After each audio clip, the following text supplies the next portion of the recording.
नमस्कार, जय माता जी।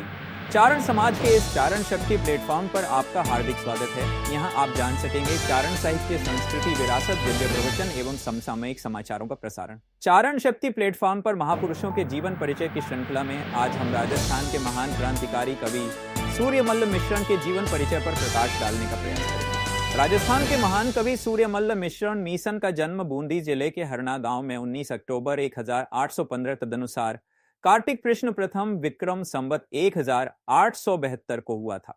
उनके पिता का नाम चंडीदान तथा माता का नाम भवानीबाई था। उनके पिता अपने समय के प्रकांड विद्वान तथा प्रतिभावान कवि थे। बूंदी के तत्कालीन महाराजा विष्णु सिंह ने इनके पिता कविवर चंडीदान को एक दांव लाख पसाव तथा कविराजा की उपाधि प्रदान की थी। बूंदी के राजा राम सिंह उनका बड़ा सम्मान करते थे। चंडीदान ने बलविग्रह, सार सागर एवं वंशाभरण नामक अत्यंत महत्व के 3 ग्रंथों की रचना की।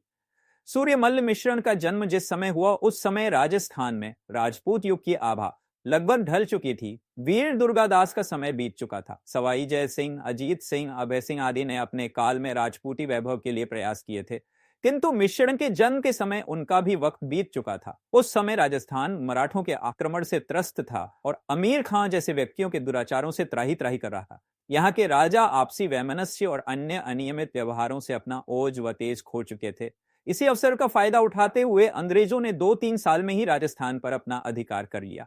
राजस्थान के राजपूत सरदार अपनी वीरता और साहस को भूल चुके थे।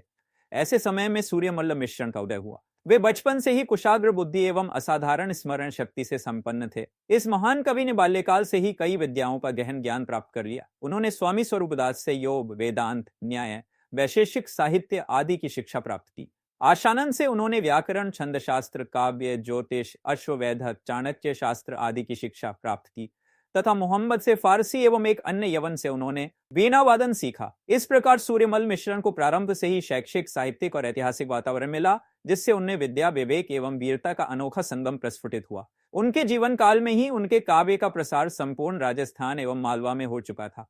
उनकी विद्वता तथा सत्यवक्ता व्यक्तित्व की धाक चहु और फैल चुकी थी। बुद्धिजीवी समाज और राजदरबार में उनका अत्यंत सम्मान था। उन्हें बूंदी के 5 रत्नों में गिना जाता था। उनके द्वारा लिखे गए वीरता एवं ओज से परिपूर्ण गीत जनमानस द्वारा गाए जाते थे तथा इनसे राजा, महाराजा तथा राजपूत सरदार प्रेरणा प्राप्त करते थे। वे सदैव सत्य का समर्थन करते थे। सत्य के लिए उन्होंने बड़े से बड़े प्रलोभन को ठुकरा दिया। फलतः उनका वंश भास्कर ग्रंथ भी अधूरा रह गया, जिसे बाद में उनके दत्तक पुत्र मुरारीदान ने पूर्ण किया। प्रसिद्ध इतिहासकार मुंशी देवी प्रसाद के अनुसार इनका देवलोक गमन की तिथि विक्रम संवत 1925 आषाढ़ कृष्णा एकादशी 30 जून 1868 है। जीवन काल में ही उनकी ख्याति इतनी विस्तृत हो गई थी कि बड़े बड़े राजा, प्रतिष्ठित कवि एवं विद्वान उनके दर्शन को लालायित रहते थे। ये सब उनकी सत्यप्रियता और विद्वता के फलस्वरूप था। इसमें किसी प्रकार का स्तुतिपरक कार्य नहीं था। उनकी सत्यनिष्ठता इतनी प्रगाढ़ थी कि वे अपने आश्रयदाता की कमियां और दोष बताने में भी भय नहीं करते थे। कहा जाता है कि बूंदी के महाराव राम सिंह ने सूर्यमल्ल मिश्रण से अपने वंश का इतिहास वंश भास्कर लिखने के लिए कहा, तो वे इस शर्त के साथ राजी हुए कि जो सही होगा वही लिखा जाएगा। परंतु महाराव के दोषों का वर्णन करने के कारण दोनों में मनमुटाव हो गया, जिससे ये ग्रंथ वंश भास्कर अधूरा ही रह गया। सूर्यमल्ल मिश्रण वस्तुतः राष्ट्रीय विचारधारा तथा भारतीय संस्कृति के पुरोधा रचनाकार थे। उनको आधुनिक राजस्थानी काव्य के नवजागरण का पुरोधा कवि माना जाता है। उन्होंने अपनी रचनाओं के माध्यम से मातृभूमि के प्रति प्रेम, आजादी हेतु सर्वस्व लुटाने की भावना